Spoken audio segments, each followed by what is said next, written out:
Good evening. Welcome into the Thursday night edition of Newsmax Prime. I'm J.D. Hayworth. Of prime interest tonight, air despair, as new reports show that despite a concerted air campaign, ISIS remains as strong as it was.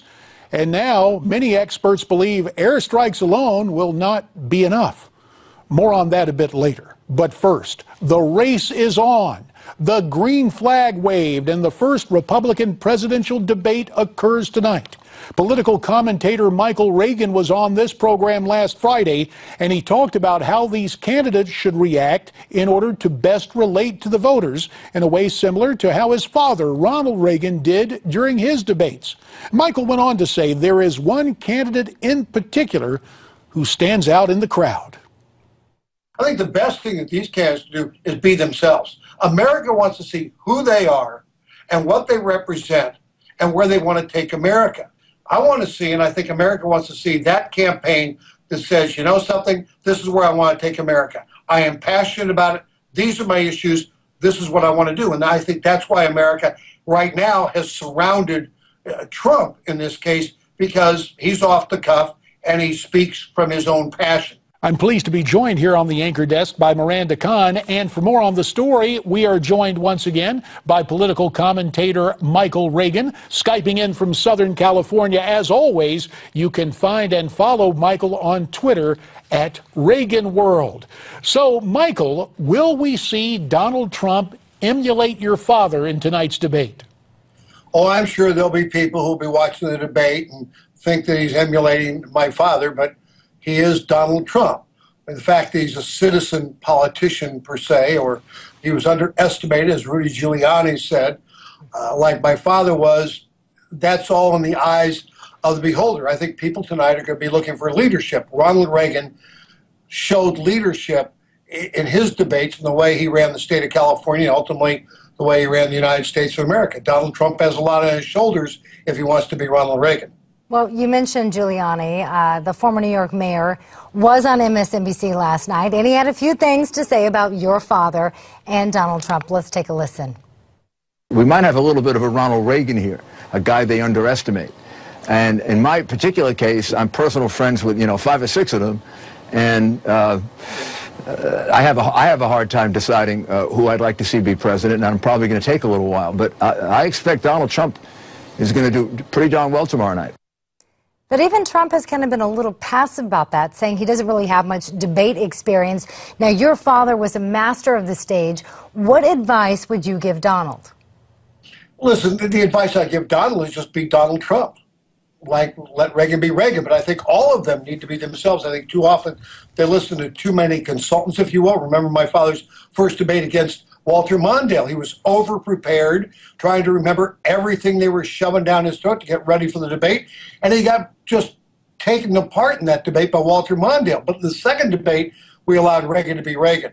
Just allow Donald Trump to, in fact, be Donald Trump. Let him crack his own merit. But all of them need to think about those things tonight, not get so overly try to oversell what they are, who they are, what they want to be, but basically just be honest with the people and let it come from the heart. Ronald Reagan spoke from the heart. Donald Trump speaks from the heart, not from notes.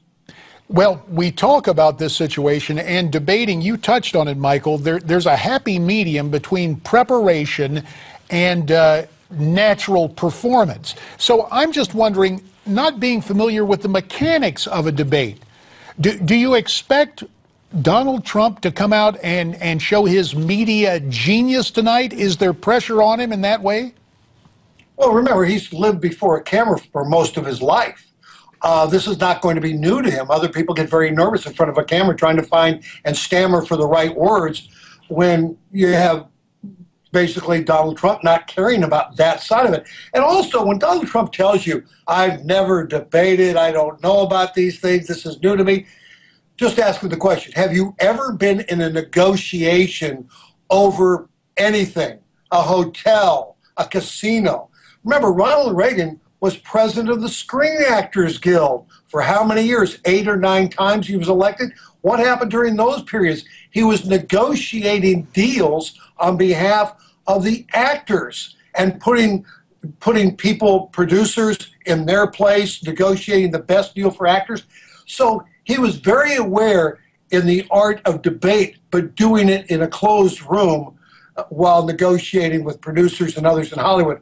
And Donald Trump has done the same thing. So when he tells you, I've never been a debate, his whole life has been a debate. Good point. Let's bring up Bill Clinton now, if we can, for just a moment. He reportedly called Trump back in May before Trump's presidential announcement. Trump's affiliation with Democratic fundraisers has already been questioned. Do you think a report like this could hurt him, though, going into the debate tonight? No, I don't think so at all, because everybody understands that side of it. You know, here's a businessman who gives to both sides of the aisle because he's in business. And he wants to make sure that he's giving money to the right people so he can enhance where he is going in his life, in his business. So I don't think Bill Clinton calling Donald Trump is going to make a major difference. Remember, Bill Clinton is also loved in this country at this point, more so than Hillary Clinton has ever been loved. Which brings me to the next point about what's going to happen on stage at 9 o'clock Eastern. That is, I think a lot of people are looking at this as Donald Trump and the other Republicans. With that in mind, being back in the pack, who do you expect to maybe throw a couple of shots at Trump tonight? I think probably Bush will throw a couple of shots at Trump because he's the reason that Bush is down. So he's got to find a way to bring himself back up. And I think there's a lot tonight. Everybody talks about Donald Trump, a lot of pressure on Donald Trump. There's more pressure tonight on Bush than there ever will be pressure on Trump at this point in time. So tonight needs to be Bush's night, and if it's not, he could be gone by morning. Let me ask you this. Can Bush recover from some of his recent comments that he's made about women's health and his father? I understand exactly where he came with the answer, but unfortunately in the court of public opinion, those things can change. And Hillary Clinton, of course, attacked him for the things he said about women's health and Planned Parenthood and what have you. But he's spending a lot of time recovering from his gaffes, and he needs to put a stop to that if he really wants to go forward in the presidential sweepstakes. I don't know what the problem is, but he's got to stop it. He's got to stop it soon. But, and you just said a second ago, and this is really the headline we're going to hang our hat on, Michael. You say a bad performance could finish Jeb Bush tonight? 45 seconds. Yeah.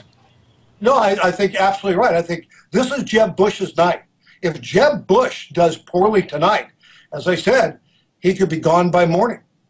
Well, that happened to Tim Pawlenty, but that happened in Iowa in a different situation against Michelle Bogman. That'll do it for us right now. Michael Reagan, we thank you for your time and your insights. Still to come, part 4 of my exclusive interview with Governor Scott Walker. Tonight, he'll talk about the campaign, the candidates, and what led him to run for the presidency. And on the night of the first Republican debates of 2016, we'll take a look back at some memorable moments from previous debates. But first, with the threat of ISIS looming, are we doing enough to combat terror? Colonel Derek Harvey and Bernie Carrick react when Newsmax Prime continues.